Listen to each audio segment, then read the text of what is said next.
voilà, donc, quelle heure est-il? 11h26 ici. On va parler dans Vie de femme de Tassi Rangbe, la reine Amazon. On va peut-être récapituler, puisqu'on a parlé depuis 2 week-ends, le week-end dernier, et puis hier également. Un récap? Voilà, bonjour Steve, bonjour aux téléspectateurs. Récap de l'histoire de Tassi Rangbe, on en parlait depuis la semaine dernière, hier également. Alors Tassi Rangbe, c'est la sœur jumelle du roi Akaba, tous deux enfants du roi Ouégbadja. Elle a régné sur le royaume du Dahomey de 1708 à 1711 pendant 3 années. C'est la première femme amazone du royaume du Dahomey. Elle a conduit le royaume à la victoire contre le clan des Wémins dirigé par Yarese. La fin de son royaume s'est signée par le roi Agadja, son jeune frère, qui l'a forcé à abdiquer en tuant son fils aîné. Voilà, on en parlait hier. Alors, quelles ont été les réalisations de Tassi Rangbe en 3 ans de règne? Alors, il est important pour tous les enfants de Ouégbadja et pour toutes les femmes du Bénin, pour toutes les femmes du monde également, de savoir que la dynastie des Ouégbadja a continué d'exister aujourd'hui grâce à Tassi Rangbe, grâce à cause de sa bravoure, de sa témérité, de son audace, il faut le dire, parce qu'une fois Akaba mort au front, si bien sûr Tassi Rangbe n'avait pas pris à elle l'initiative de continuer ce combat et de remporter en fait la victoire, eh bien cette dynastie peut-être aurait pu disparaître. Donc elle a fait la promotion de la femme à travers les Amazones qu'elle a initiées. Également, on parlait la semaine dernière du Tchaouka. Elle a été à l'initiative en fait du Tchaouka, de cette mode-là. On la prend également en tant qu'icône de la mode. Et on va suivre le professeur Akora qui nous détaille un peu plus les réalisations de Tassi Rangbe. En 3 ans, elle a fait des choses remarquables.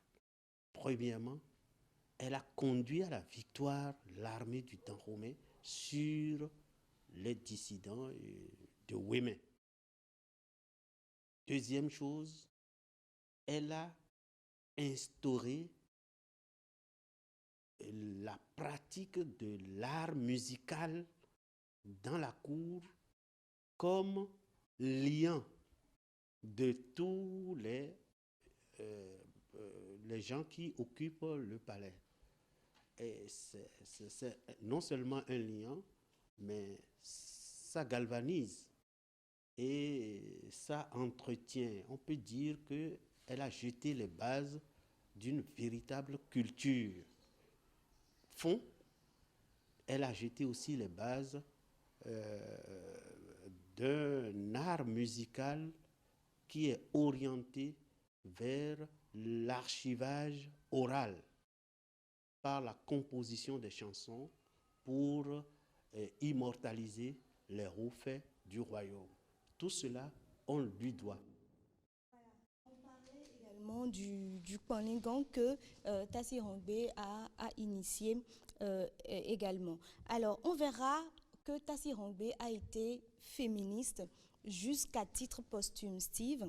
C'est de là que lui est venu d'ailleurs le surnom Nyonougbegbo Bodouni. Ça veut dire la femme a refusé le mouton, voilà, et a accepté le bœuf. Oui, merci beaucoup, voilà.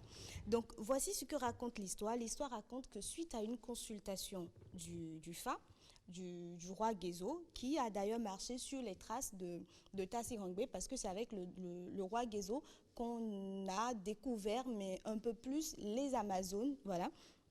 L'histoire raconte que avec le roi Gézo qui a consulté le Fa parce qu'il allait bien sûr à la guerre, le Fa lui demandait de donner à manger à ses ancêtres. Et allant donner à manger à ses ancêtres, il a donné les bœufs aux autres parce qu'ils étaient tous mâles, M-A, accent circonflexe L-E. Et a donné un mouton ou un cabri à Tassi Rangbe étant femme. Et donc, on a consulté également le Fa.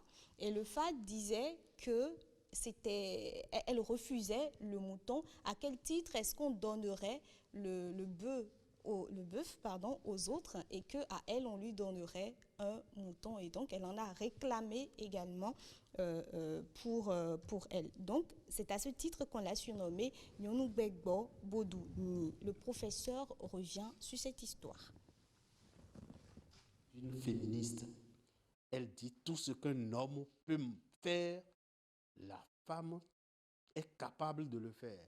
Et pour cela, il n'y a aucune raison qu'on donne à manger à l'esprit d'un homme mort un bœuf, alors que lorsqu'il s'agit de la femme, on va se contenter de lui donner un mouton ou un cabri.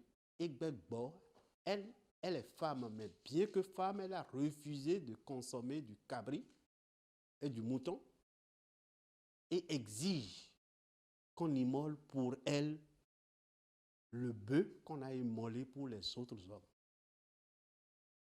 Est-ce qu'on peut dire aujourd'hui qu'il y a encore des Amazones aujourd'hui?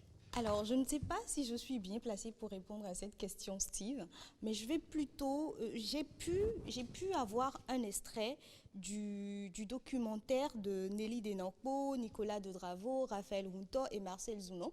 J'ai pu avoir un extrait de ce documentaire auquel j'ai joint, bien sûr, la réponse du professeur Akora. On va suivre ça. Moi, je pense qu'il n'y a plus d'Amazon de nos jours.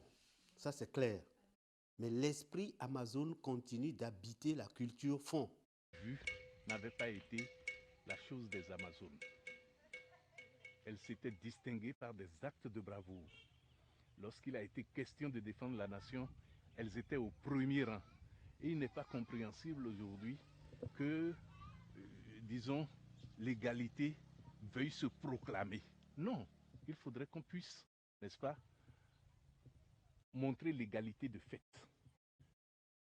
Et je crois que beaucoup de nos pionnières, j'en admire beaucoup dans la cité moderne du Bénin actuellement, beaucoup de ces femmes-là qui se battent au quotidien ont beaucoup de lectures en retard.